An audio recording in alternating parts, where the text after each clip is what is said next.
Bom, vamos falar bastante sobre aquele crime do Rio de Janeiro, bárbaro, mais um, não é? E agora, com a morte, aí a gente está vendo imagens que foram registradas por câmeras de segurança e uma das linhas de investigação adotada pela Polícia Civil do Rio de Janeiro é a seguinte, que os médicos mortos nesse quiosque aí na Barra da Tijuca podem ter sido vítimas por engano. É uma linha de investigação ainda, ou seja, existem outras, mas essa por enquanto vai ganhando corpo.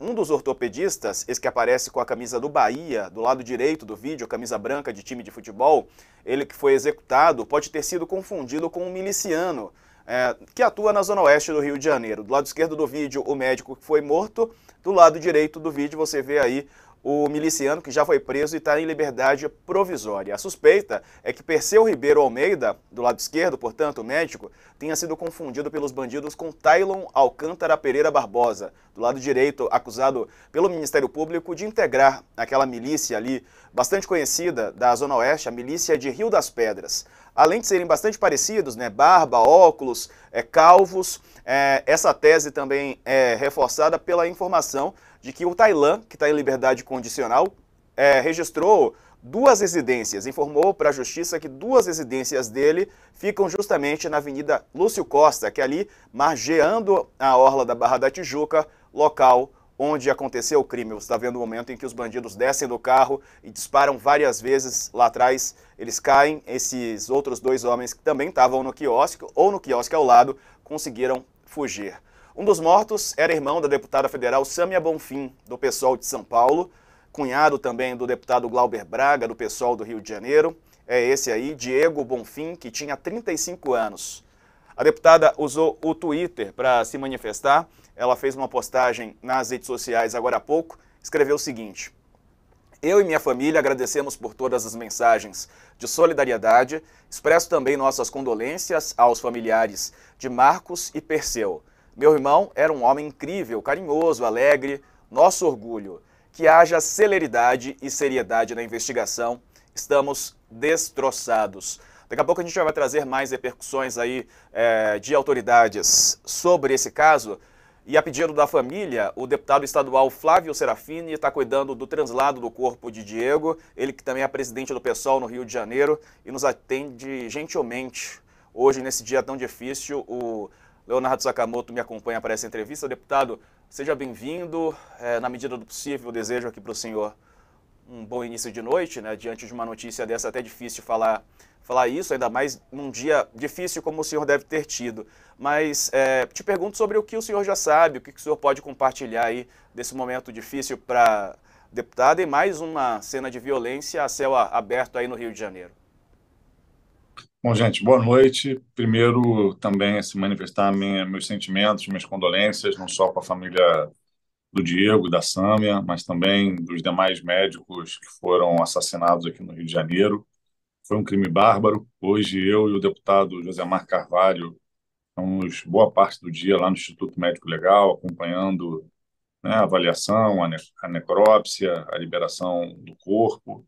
É uma situação muito difícil, muito desgastante, ainda mais para a gente aqui no pessoal do Rio de Janeiro, que já viveu um trauma de um assassinato de motivação política, que foi o assassinato de Marielle Franco. Então, sem dúvida, é um processo muito difícil para todos nós.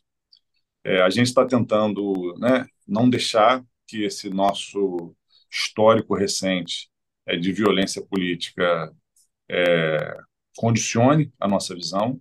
É um crime marcado por muitas dúvidas ainda, muito mais que esclarecimentos. Então, a nossa postura, assim como a da família, tem sido de cobrar celeridade, cobrar seriedade, achar importante que a Polícia Federal acompanhe, pela possibilidade de ter sido um crime que a motivação possa estar ligada à atuação política da deputada Sâmia ou do deputado Glauber, mas não colocar que acreditamos que essa seja a linha. Acreditamos que essa linha não pode ser, nesse momento, desprezada como nenhuma outra. É um crime estranho, é um crime sujo, né? Mataram 4 pessoas num lugar de alto movimento, não é um crime típico, né? Os caras desceram do carro, se expuseram muito, 4 turistas, então é difícil, né, ter certeza se queriam matar algum deles, Por que vir matar no Rio de Janeiro, ter que acompanhar uma rotina deles aqui em outro estado, ou ter que contratar gente daqui para fazer um crime desse, porque não fazemos nos estados deles de origem? É mais, por outro lado, por exemplo, essa linha de avaliação de que pode ser um miliciano, né? A gente tem dúvidas. Hoje a gente estava analisando junto com, né, especialistas que a gente, né, também tem uma proximidade, tem uma confiança, estava falando, olha, eles praticaram um assassinato com pistolas, né? Se fosse um assassinato de um miliciano minimamente planejado, dificilmente eles usariam armas de tão baixo calibre. A realidade do Rio de Janeiro hoje é uma realidade onde as disputas de facção, seja de milícia, seja do tráfico, esses processos criminais mais violentos se dão com armas de mais grosso calibre. Os caras descerem com pistolas poderiam ter sido recebidos com submetralhadoras, se fossem de fato milicianos, como suspeitavam. Então a gente entende que é muito cedo para descartar qualquer hipótese ou para já se agarrar a alguma dessas hipóteses. A gente quer que todas as hipóteses sejam investigadas junto com o processo de identificação de quem praticou, né? Então, essas horas agora são importantes, a gente está cobrando, está em contato com a polícia, para que, por exemplo, se refaça o circuito do carro, tanto antes do crime quanto depois. Esse processo, por exemplo, foi muito importante para esclarecer vários aspectos do assassinato de Marielle, que foi um crime muito mais profissional, muito menos né, marcado por, digamos assim, uma certa sujeira, né, deixar tantos rastros como esse aparentemente. Então, a gente está cobrando da polícia esse processo investigativo para que nenhuma linha seja descartada e aí o acompanhamento da Polícia Federal, já disponibilizado pelo ministro Flávio Dino, muito importante.